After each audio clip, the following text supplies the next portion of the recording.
Hello everyone and welcome back to another video. It's been a little while since I actually posted last. It's been about a month and a bit. If you watched my previous video, you would know I was trying to get family accommodation or living quarters or whatever they're called. But as you can tell from the scenery behind, I have finally got it. I've been in roughly about 2 weeks now. I have been meaning to do like a sort of house tour, but it's been quite a mess in a minute. We're still trying to get sort of stuff sorted, so obviously that takes priority. But hopefully in the middle of this sort of week coming, I'll be able to get that video up to give you some idea of what sort of family accommodations like. So today is actually going to be relevant to that. I'm going to be talking about the sort of process I went through to get housing. And if you are sort of married, or you're looking to get married, or you've got children, or going to have children, or you're in a long-term relationship, they're the sort of 5 main sort of qualities, I guess you could say, or things that qualify for housing, if you will. And I'll just talk about what I went through and things I would have definitely keep in mind before actually doing that.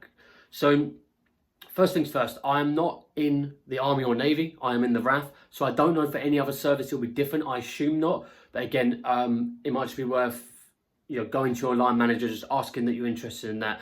And hopefully they'll send you the application, sort of like how to apply for it, the link, and then hopefully relevant JSPs or publications to sort of see if you qualify for it.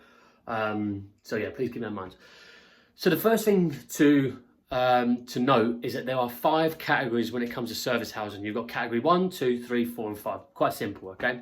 So when you join the Royal Air Force, regardless if you're married or children on the way, going to be married, whatever, you will always be category 5, which I think is something along the lines of like all other personnel. So you will automatically be put in that category straight away, okay? Then category 4 and 3, so category 5 is where it's all personnel. Category 4 and 3, I think it's more like disability stuff, but I didn't really pay much attention to them, so don't quote me on it. And then 2 is sort of like primary care of a child, and that's myself, so I'll come under category 2. And then category 1 is married, so married couples, married families, things like that. Yeah, so definitely for the first thing I'll do before putting any application in is to go to your HR. I mean, you can't go in physically now. I was told to go to them physically, but they've changed it. We have to do it online. So I have to go on Defence Gateway, go to HR Hub. Do you know it's like have all the apps, loads of different apps like My Money or whatever. Go to HR Hub, and then it's sort of like you scroll down different boxes. And I had to basically submit 2 tickets. First one is putting my adding a child on to your JSP. Obviously, JSP being like your sort of military Facebook profile, if you will. Your military profile, and then I also had to put another ticket in to change my category from 5 to 2. That took roughly about 8 days, 8-9 days, working days, and basically all I need to do for both of them is submit the birth certificate of my daughter. So fortunately, within the 2 weeks, I went and got the birth certificate done. We've very fortunately found a time slot. Everything else was booked for like months on end, so we quickly went and done that, and we got the actual birth certificate. So, for some people may be wondering when it comes to children or things like that, because I'm the primary carer, do I need to supply financial, like bank statements or whatnot? No. Okay, for me, it was just a birth certificate. That was it. And my name is obviously on the birth certificate with my occupation, and then my partner's name and thing. And that's enough, okay, to show that you are a primary carer of that child. And they accepted that. They then changed my JSP to have my daughter on there. And they done the same with the category 2. So obviously category 2 is the primary carer. The evidence needed for that would obviously be the birth certificate again, because it's children specifically. If you're going for like married quarters, I know you get a document when you're married, but I can't remember what the name of it's called, so let's just call it the married document. That would probably be what you need. And then if you're married with family, you probably need the marriage agreement or whatever it's called, and then obviously birth certificates to your children as well. So again, just please keep in mind that you'll need some form of document, generally speaking, to then show evidence you do it. The only other time that's a bit more complicated is if you're going to basically apply for a long-term relationship status. So these are obviously basically the same as like marital quarters, but if you're in a long-term relationship, I think it's like over a year or something like that, then you can change your JSP to be in a long-term relationship, and you can be then eligible for a house. I've had a couple people who are in, one person in my course that tried it, and I think they wanted like joint bank statements, and then they needed to show other information. I don't actually know, and sometimes you can send pictures that have time stamped sort of like over a year. But it was a bit complicated because he did that and they still rejected it, saying that basically in order to qualify for that is that you need to be the primary carer of your partner. Let's say they have a disability or something. So I think you can't just be in a relationship generally. They have to have some reason as to why you need a house. So obviously, for example, my daughter can't take care of herself. We need a house in order to look after her. I think it's the same concept as that. But again, don't quote me on it because I haven't done that yet. Just look it up a bit more. But I heard, because there's someone else on sort of like on my CCS, sort of not course, but so obviously many courses on a different course. You know, I believe that maybe their partner's disabled or something like that requires them to have a house. So again, don't quote me on the long-term relationship one. Look it up, do your research and see if you qualify for it if you're going for that. Okay. So yeah, once that's done, so again, make sure all your JSP is up to date. Then keep in mind, if you are adding children, then you need to go back to HR and basically say that they need to be living with me, even though they're not living with you yet, because you might still be in the Barratt block or whatever. Okay, that doesn't matter. They still need to be put on there. This is something that I learned. So basically, when I put the application in, they either accept it or reject it. They reject it and they tell why, and they also give you some advice on how to change things to become eligible for it, which is really helpful. So initially it was because I didn't have a category. My daughter went on my JSP, went through that lengthy process, got that done, and then it was just I had to change a few dates that I could change myself. I didn't need to go HR for that.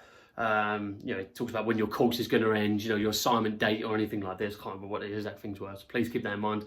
But then I had to change her to be living with me, and I had to go into HR physically then.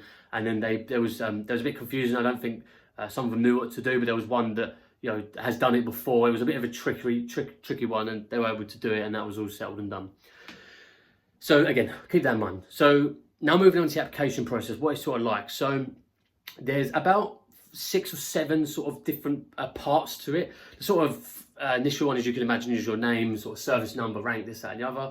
And as you start to go along, it sort of asks for things like what category you are, where you're currently based, you know, when your assignment details, when it starts, when it ends, and all these other like loads of different bits.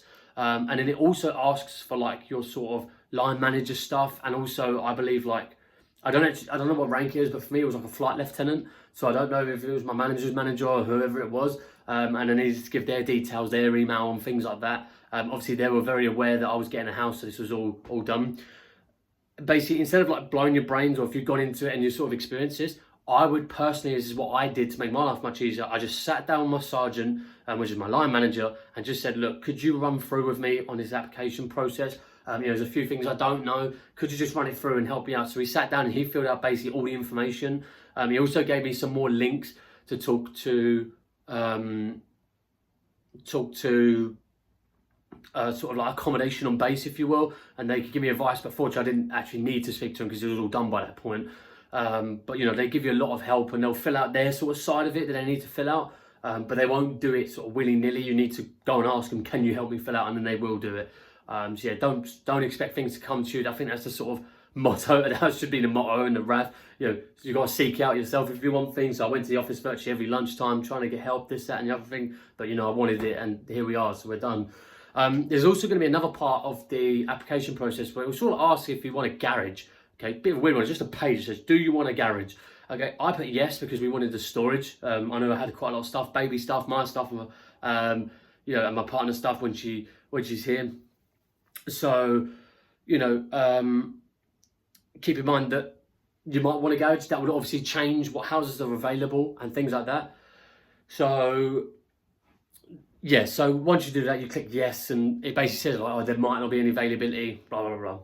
So the next sort of like page or two, it then will talk about whether you want it furnished or not. So you get to select exactly what you want. Now, I weren't fancying, you know, bringing up all my stuff, paying however many hundreds or potentially thousands of pounds.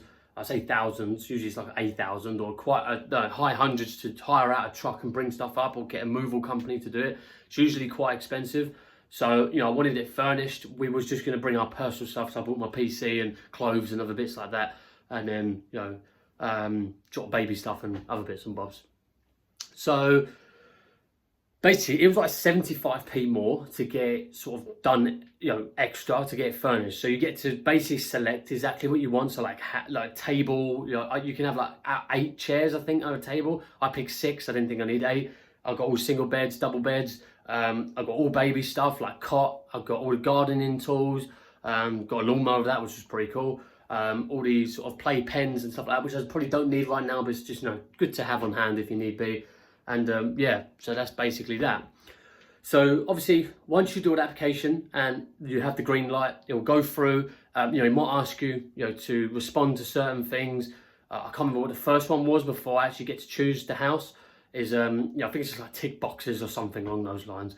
And then it actually comes to selecting the house. So again, you'll get an email to your MOD email, which is one I had. I don't know if you can use your private one, but it needs to be like sort of like scanned to make sure it's safe. So just use your MOD one to make life easier. And then basically I looked down at different houses, and I was very fortunate. There was one house I really liked. It was more of a modern build, which is exactly this one. Unfortunately, we was able to get and you get to select 3 different options. So your priority 1, 2, and 3.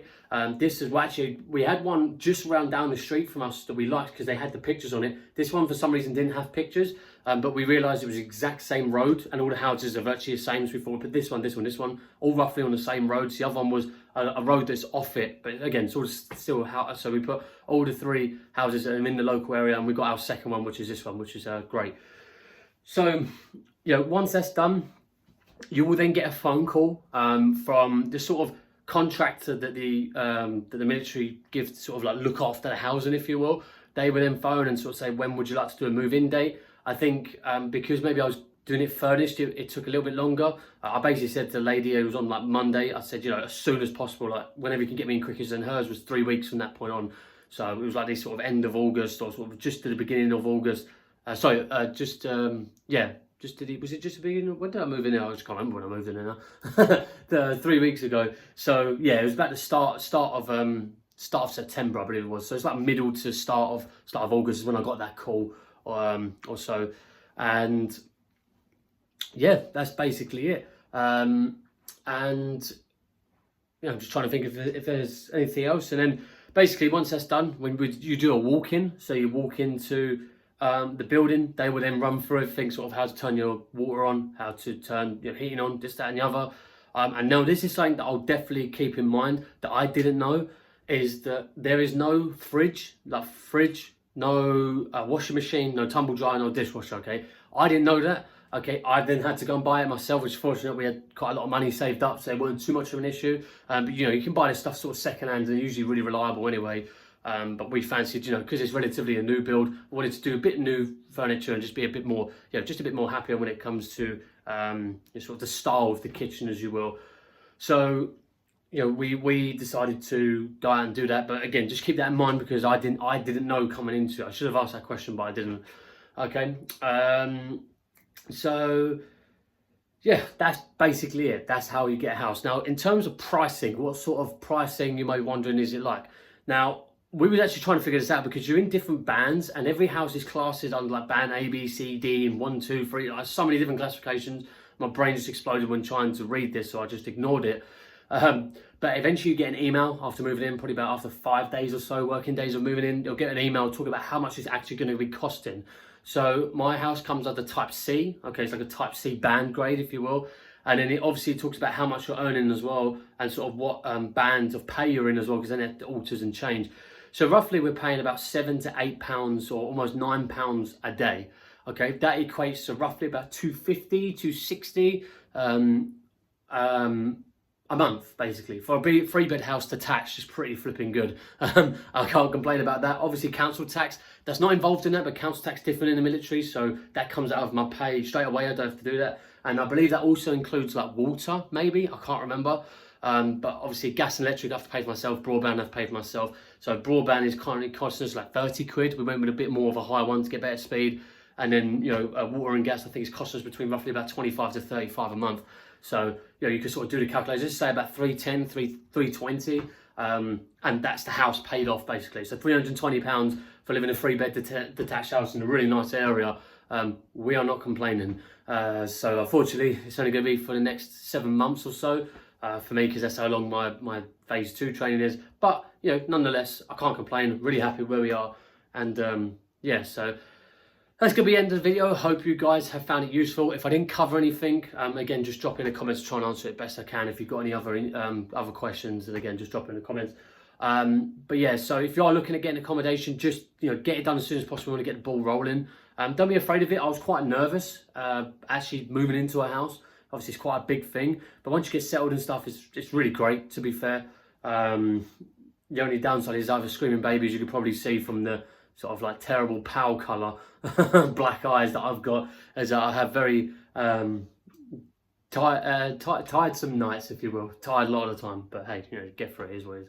So thank you for sticking around. The next video probably will be like the sort of house tour, if you will, or in the next video or two. I've got a couple of things that I wanted to sort of discuss on this sort of channel, but you know, we'll get to it when we come to it. So thank you for sticking around, and I'll see you in the next one. Until then, take care. Bye bye.